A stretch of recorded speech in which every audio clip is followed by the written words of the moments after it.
Next time they come round to the finish line, it'll be 3,000 metres.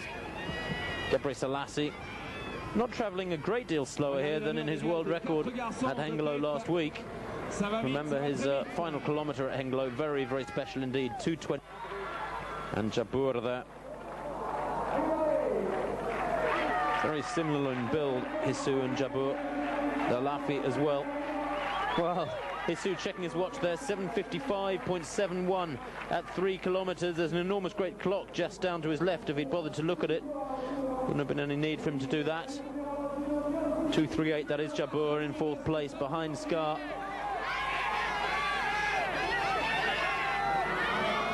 Well, Hisu not moving at a particularly fast pace here. He's running around 64 seconds per lap, and I think Skah will be pleased with that. He won't want a lightning fast time tonight. He'll just want a victory and something to bolster his confidence.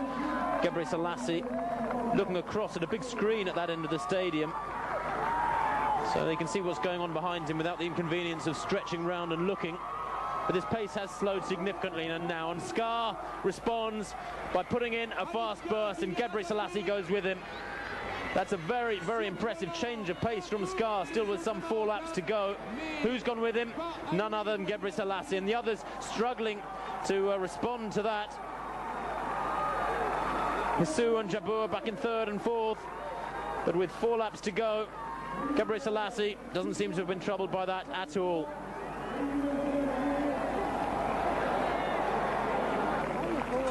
The crowd really enjoying this 5,000 metres as things close up against Skah, easing right off there. Just put in a burst of 300 metres in around 44, 45 seconds to see what the rest of the field would do, and he got his answer. Some of them were still quite fresh enough to go with it, especially Jibril Selassie. I could have told him that without asking. So 2:98 then, back in the lead is Hisu. Doing a lot of the front running here, Hisu. Whether or not that's pre-arranged, I don't know. Isanga there goes through, 2:38, he's beginning to struggle. Still moving at around 13:15 pace though at the front in the overall time. Now Jibril Selassie, with just over a couple of laps to run, really needs to think about making a move now. He's got 1 kilometre to go, and he must know about Skah's kick. He's a vicious finisher, Skah. You can see him there in the purple and yellow, trying to make a bit of room, trying to move out. He wants to cover any break that Jibril Selassie might make at this stage. And I really do feel that Jibril Selassie, if he's done a good bit of homework, will know that Skah is fast, will know he needs to clear out and drag that sprint finish out of Skah's legs. And if he doesn't go soon, he's going to leave it too late. 2 laps to go now as they approach that finish.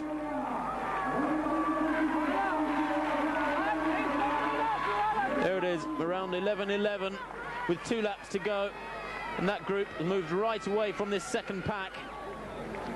But the pace has been up and down, but a little bit slower really than I think Jibril Selassie would have liked. He looks very comfortable there in 2nd place. He does have a very good kick finish, although he's well out-sprinted by Sigai at the World Cross Country Championships when he came 3rd back in March. But now Jibril Selassie makes his move. At last, the little Ethiopian, only 21 years old, remember, kicks down the back straight with just over a lap and a half to go. Skah responds, stays in 2nd place, and this is just the situation that Skah loves. Tucked in there behind somebody, just sitting on their shoulder, waiting for the finish to come into sight. But there's well over a lap to go yet. And can Jibril Selassie build on this pace as he did in Hengelo to break away from anybody with him and indeed to run a very fast time? Jibril Selassie just glancing quietly over his shoulder there to see what's going on, but they're well away, 12:13.5 at the bell. Jibril Selassie really needs to explode down this back straight to try and drag that last 100-metre sprint out of Skah's legs. No doubt about it, it's between these two now. A gap of some 30 metres has been opened up between them and the rest in the last lap. But Skah almost chopping his stride there in behind the Ethiopian. Jibril Selassie, then the newly crowned Ethiopian world record holder at 5,000 metres, up against it here with one of the biggest kickers in the world right behind him. The first ever Ethiopian world record holder at any distance on the track, and Skah kicks into the straight. Jibril Selassie, can he respond? Skah so determined, so strong mentally, timed it perfectly there.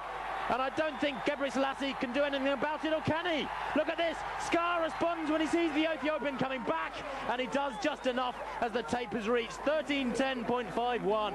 A final lap there of around 57 seconds, and most of the running over the last 200 metres. Very, very close race indeed.